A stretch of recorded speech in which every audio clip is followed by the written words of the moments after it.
मराठी माणसाच्या मनावर अधिराज्य गाजवणारं एकमेव डिजिटल चॅनल सप्तनगरी न्यूज।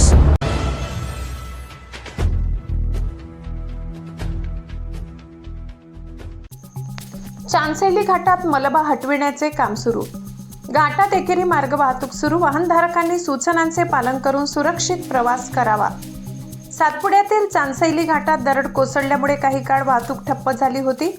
सार्वजनिक बांधकाम विभागामार्फत जेसीबी यंत्रांनी दरड हटविण्याचे काम सुरू असून तुर्तास एकेरी वाहतूक सुरू करण्यात आली असल्याची माहिती प्रशासनाकडून देण्यात आली।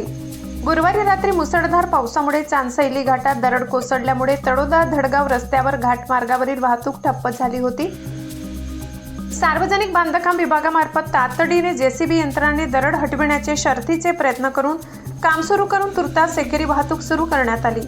वाहन चालकांनी वाहतूक पोलीस व प्रशासनाच्या सूचनांचे पालन करून सावधगिरीने प्रवास करावा असे आवाहन प्रशासनाकडून करण्यात आले। सप्तनगरी न्यूज ब्युरो रिपोर्ट, तळोदा।